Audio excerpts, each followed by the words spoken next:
Nous allons voir ce matin tout ce qui en nous combat contre Dieu. Prenons 2 Corinthiens 10, verset 3. Si nous marchons dans la chair, nous ne combattons pas selon la chair. En d'autres termes, nous sommes engagés dans une guerre. Si vous êtes chrétien, vous êtes engagé dans une guerre. Ce n'est pas un terrain de basket, pas un terrain de jeu, pas un stade de football, mais un champ de bataille. Verset 4. Car les armes avec lesquelles nous combattons ne sont pas charnelles, mais elles sont puissantes par la vertu de Dieu pour renverser des forteresses. L'apôtre Paul annonce « Je vais utiliser des armes qui seront nouvelles pour vous, car elles vont abattre les forteresses du diable. Ce sont des armes spirituelles, la parole de Dieu, la prière et la puissance du Saint-Esprit. » Il poursuit au verset 5. Nous renversons les raisonnements et toute hauteur qui s'élève contre la puissance de Dieu et nous amenons toute pensée captive à l'obéissance de Christ. Toute pensée de la personne qui vit dans l'esprit devrait être en obéissance à la personne du Seigneur Jésus-Christ. Les pensées sont puissantes pour nous nuire et nous aider. Proverbe 23, 7 nous rapporte que l'homme est comme les pensées de son âme. Comment réfléchissez-vous? Que se passe-t-il dans votre esprit? À quoi pensez-vous lorsque vous êtes seul? Quelqu'un a soutenu que la vie humble et les pensées nobles n'existent plus. Une des choses les plus importantes dans nos vies est de savoir qui va contrôler notre pensée. Proverbe 16, 32 affirme « Celui qui est lent à la colère vaut mieux qu'un héros et celui qui est maître de lui-même que celui qui prend des villes. » Cela signifie qu'il faut dominer la pensée de votre esprit. Vous passez beaucoup de temps seul, c'est le cas d'un grand nombre, et votre pensée est votre seul compagnon. À quoi pensez-vous? De quoi parlez-vous à votre esprit? Pour beaucoup, leur seul compagnon est leur pensée. Le prophète Ésaïe a articulé « À celui qui est ferme dans ses sentiments, tu assures la paix, parce qu'il se confie en toi. » Quand votre pensée n'est plus en Christ, vous entrez dans des choses auxquelles vous ne devriez pas entrer. Est-ce que vous priez « Seigneur, pardonne-moi et aide-moi à remettre mes pensées sur Christ » ? Je le fais souvent. Voici à présent les 5 choses qui nous combattent. Numéro 1.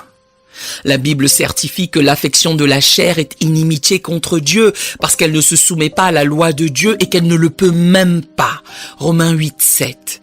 Votre pensée ne veut rien avoir à faire avec Dieu.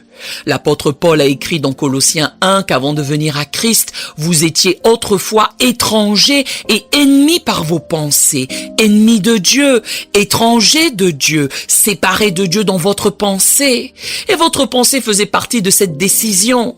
Une telle pensée n'obéit pas à la loi de Dieu, elle se soumet au péché, elle pense aux choses de la chair. La Bible met en garde contre le fait d'avoir ce genre de pensée charnelle, pensée qui est dominée par le diable ou par l'égoïsme. Numéro 2. Notre pensée n'est pas seulement en inimitié contre Dieu, mais elle est aussi aveuglée. 2 Corinthiens 4, 4. Pour les incrédules dont le Dieu de ce siècle, c'est-à-dire le diable, a aveuglé l'intelligence. Il a le pouvoir surnaturel d'aveugler votre intelligence. Seulement, il faut lui en donner la permission. Si vous le lui permettez, il l'aveuglera. Il m'est impossible de rendre compte du voile apparent qui plane sur le cœur de maintes gens, ceux pourtant qui sont très proches du royaume de Dieu, qui sont entourés d'une famille croyante. Je connais un jeune homme en ce moment qui vit dans une famille croyante, qui a grandi dans l'église, grandi avec Dieu, qui a entendu les grâces dites à table à chaque repas et aujourd'hui il est complètement à l'opposé de cela. Il est dans les drogues, le sexe et le reste. Il a été ébloui par le Dieu de ce monde. Ces gens sont captifs de la volonté de Satan. Et nombreux sont ceux qui me disent « Je ne comprends pas, j'ai entendu ça toute ma vie, j'ai essayé de croire, mais je n'y arrive pas. » Ils sont aveuglés et le seul qui puisse leur ouvrir les yeux sur la vérité est le Saint-Esprit. Il faut lui demander d'ouvrir vos yeux de façon surnaturelle, ce qu'il fera ce soir, avant que vous ne partiez d'ici, si vous le désirez. Oui, notre intelligence est en inimitié contre Dieu. Notre intelligence est aveuglée. Numéro 3. Il y a également l'esprit qui doute. La Bible en parle dans Luc 12, 29. Jésus encourage « Ne soyez pas inquiets ». La Bible met en garde contre les indécis. Jacques assure qu'un homme irrésolu est inconstant dans toutes ses voies. Jacques 1,8. Cela implique l'idée d'une personne qui veut s'assurer les deux mondes. Il veut un pied au ciel et un pied dans les plaisirs de cette vie. Ce n'est pas faisable. Il faut aller soit d'un côté, soit de l'autre. Vous êtes nombreux à être déchirés entre le plaisir, l'appétit du péché et le désir du paradis. Vous savez bien que vous ne pouvez pas avoir les deux. Il faut faire un choix. Jésus a révélé qu'il y avait deux chemins dans la vie. Le chemin spacieux qui mène à la destruction et le chemin étroit qui mène à la lumière éternelle. Et il y a une porte étroite et cette porte est la croix. Oui, nous avons des esprits qui sont en inimitié contre Dieu. Nous avons des esprits qui sont aveuglés par le diable. Nous avons des esprits qui doutent.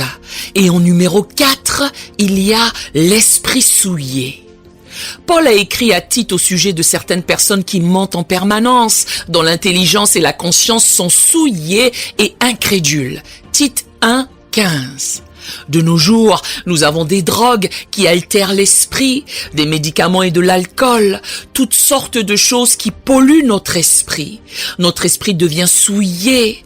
Si nous vivons en ayant des pensées, des fantasmes mauvais qui sont contraires aux enseignements de l'Écriture, avoir une conscience souillée arrivera rapidement. Les mauvaises pensées sont le suicide de l'âme. Personne ne peut bâillonner les pensées qui viennent de notre esprit. Je ne veux pas vous donner de fausses idées. Vous ne pouvez pas empêcher les mauvaises pensées d'entrer dans votre esprit. C'est comme les oiseaux. Personne ne peut les empêcher de voler au-dessus de vous, mais vous avez la capacité de ne pas leur permettre de faire leur nid sur votre tête. Certains permettent aux mauvaises pensées de se nicher dans leur esprit, telles que des pensées de jalousie, des pensées qui mènent à la colère, des pensées qui mènent à de mauvaises passions. Lorsque Jésus chassait le démon d'un homme, ce dernier retrouvait toute sa tête.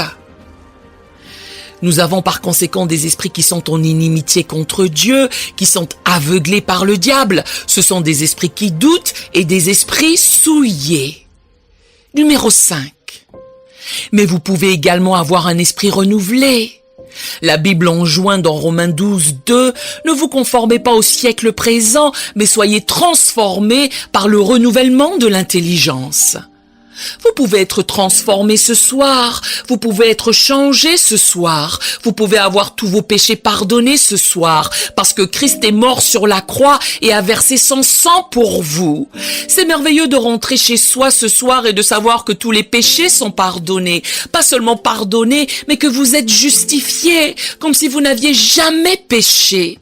Dieu l'a ressuscité des morts, il est vivant, prêt à transformer votre intelligence ce soir, à transformer votre corps et à transformer tout ce qui vous concerne. Il faudra que votre mode de vie change entièrement, mais le Saint-Esprit sera là pour vous aider à le faire. Cela ne signifie pas que vous ne pécherez plus jamais, non. Mais si vous péchez, vous serez immédiatement convaincu par le Saint-Esprit. Vous confesserez votre péché, implorerez Dieu de vous pardonner et il vous pardonnera. Oui, il y a un esprit renouvelé. Éphésiens 4,23. Soyez renouvelés dans l'esprit de votre intelligence. Votre esprit a-t-il été renouvelé, transformé?